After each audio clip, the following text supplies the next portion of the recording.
Hello, my lovely Red Bear crew. I am doing an experiment, which is putting the camera on the fence while I see to the red mare so that I can look after her. There's the fly spray. I know. Oh no! Okay. Okay, this isn't. Okay, so we have to do a lot of standing still Olympics. You know that whole thing about how I was going to try and get more professional? Can you go back for me? Good, thank you. Very good, girl. There we go. There's the fly spray. There it is.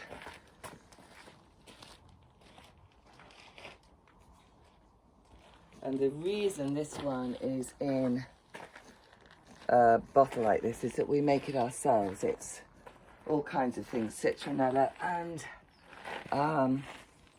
peppermint and lots of things that flies hate. No, that's better, isn't it? Yes. We've had a few days of rain without the flies, so she's a little bit grumpy. Now, can you come back over here so that people can see you? Hmm? Yes, that's better, isn't it? I hope you can hear me. Hello, lovely people. Bean, don't knock it over. Don't knock it over. Yeah, this isn't a very good view, is it? You want her more than me. Maybe if we pull her away a bit. Let's try that. Come on, Noodle. Good girl. Come. Good girl. That's it. Come here. Oh, there goes the knee. And back. Is that a bit better? Yeah, that's a bit better, isn't it? Right. I actually had something rather important I wanted to say to you today. We're going to have two videos today, and one is about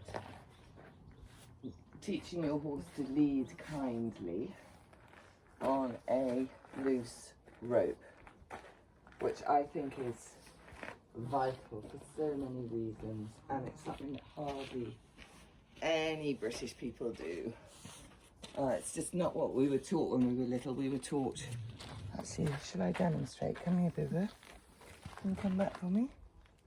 Thank you, good girl. Yeah, we were taught to hold them right up here, or right up here. Look, even when I do that, just as a demonstration, she slightly tenses up. Now, always a smile in the rope. So I will hold just with one finger. And that's about as short as it gets. I'll often walk with, oh, I don't know, 5 feet of rope. Yes, because she's following my body, not being pulled along on the rope. Anyway, that's what I want to talk about, because I think it's really important.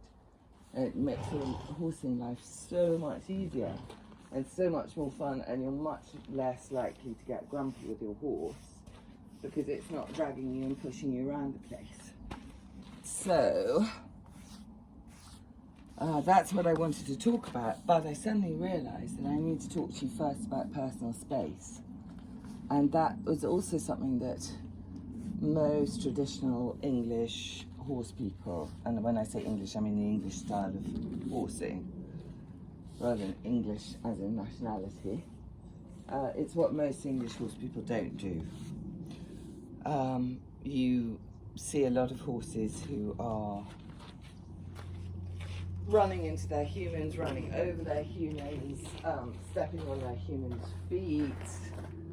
As you see in this video, I'm not holding on to her.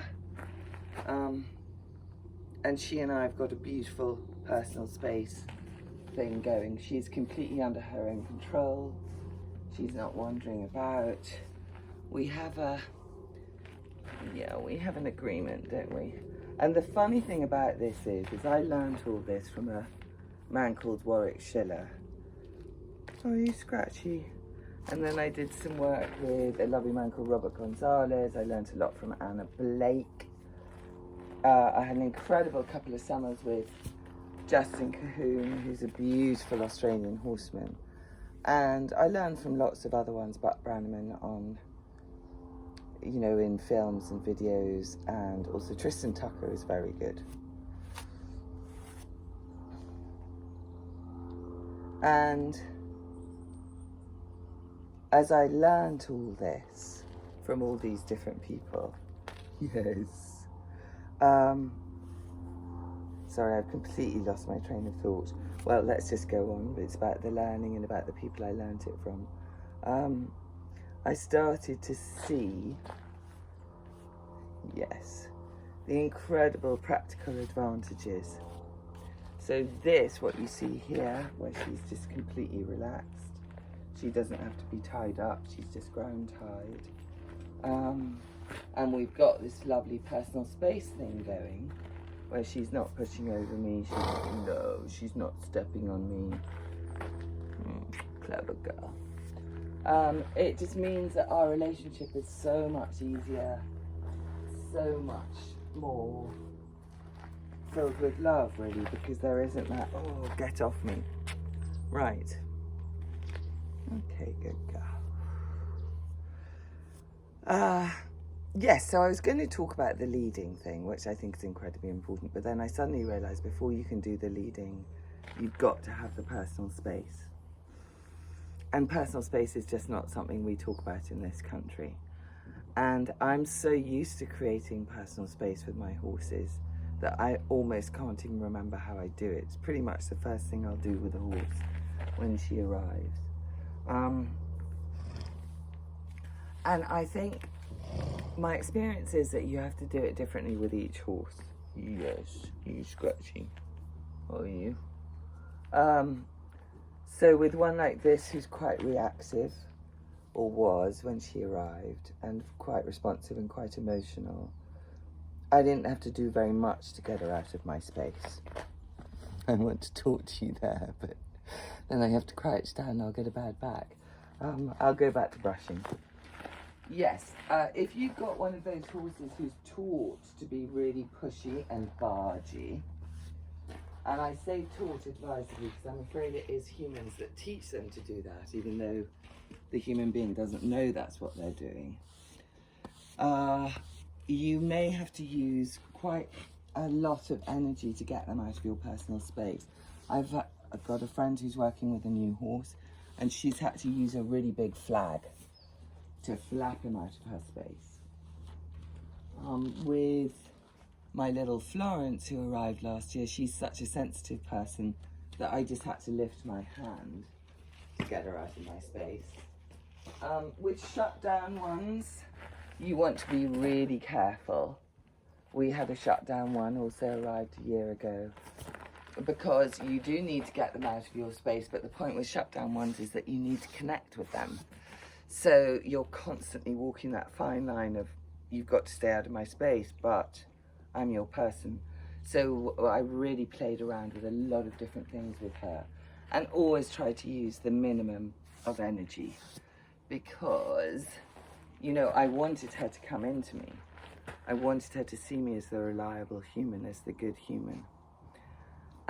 But at the same time, she's a big Irish horse, and I couldn't have her barging all over me and barging all over the children that she would be working with.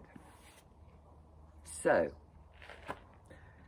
here's the way I see it, is that around you, you have a lovely bubble. And think about the way that you work with people.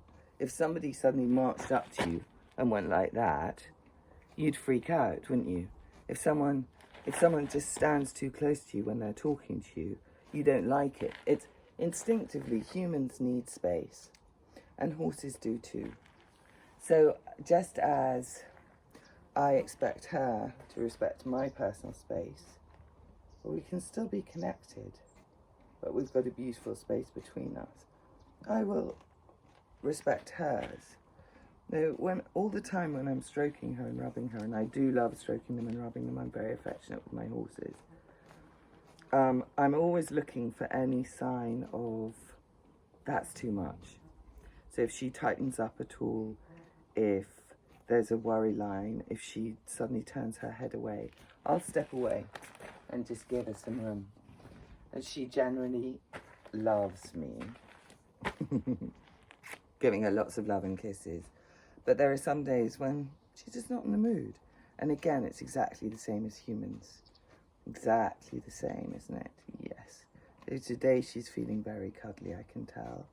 She's very soft. If you were here and you could feel this energy, it's very soft. I'm a little bit over-energized, and I haven't even had too much coffee yet, which is surprising. So I'm a little bit manic. She's not picking up on that at all. Her softness and peacefulness and stillness are so deep. Oh yes. It doesn't matter that I'm a little bit chatty, monkey mind. You see? She's got enough peace for both of us today.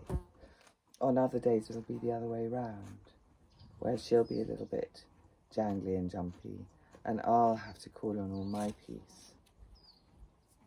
Anyway, just back to the space. You imagine that you've got this, just a distance that makes you feel comfortable. I mean, I generally think it's almost an arm's length all round. And at the beginning, if they step into that space, you're going to ask them to get out. And some people, you can do it up with their hands up to the eyes. Yeah, she's ignoring that. If I want to make her move backwards, I'll just do this. Go on in. Oh, don't knock it over, don't knock it over. Oh, well, you can't see that. That was some really impressive backing up. But the camera didn't catch it. There we go. Good girl. Yes, if they stepped into my space, I would get them out of my space in whichever is the most efficient way for me and the way that works best for my horse. So as I say, it might be body language. My friend Justin Cahoon does this thing where he'll turn and throw his arms in the air. And we adapted that for our field and we call it Wonder Woman. So we're doing Wonder Woman and we turn around and we throw our arms in the air and the horses stop and they really respect the energy that's coming off us. I say respect the energy, not respect us. I don't believe that you should get your horse to respect you. That's a whole other video. But I do believe that you can ask them, Vinny, don't knock it over, don't knock it over. You could ask them to respect something you're asking them, or the energy that you're giving off. Yes, here comes Flo. Flo's here. Yeah, so you're going to use your body energy. You might use your voice. You might use big outstretched arms, big open hands. Here we are. And just keep on brushing because she likes that. Yes. But you're going to clear that space. And then once they've taken their step back and given you the space, then you reward them. And I do this by just leaving them alone. I think that's a big reward. I do it by a lot of peace, standing still, breathing. And then I might go in and give them a little rub, and especially if I've had to do a big space clear, because I want to say, hey, I come in peace, we're still connected. I don't know if I've explained that very well, and it's really annoying me because it's so important. I might try and write it down and put it on my Red Mare page. But essentially, that's your space. Now, here's the thing. Don't think of it as, words are important, don't think of it as I'm guarding my space or I'm defending my space, because that's kind of you and your horse are at war. Just think that's my space and I'd like to keep it mine. But then, what you're thinking of with the horse is you're thinking of intention. So you can welcome your horse into that space if she comes in a spirit of gentleness and curiosity and generosity. So in other words, she's not barging over you. She wants to come in, she wants to connect. In the same way that I will go into her space to connect to her. Not because I want to overwhelm her or force her to do something, but just for that purpose of connection. So if your horse comes into your space, but you feel that that's a welcome thing, that oh, she loves that, doesn't she? That's with gentleness, and that they know you're there. The barging, it's like, it's as if you disappear. the horse doesn't see the human anymore. And the reason I don't like that is, A, it's jolly uncomfortable, but also it can get really dangerous.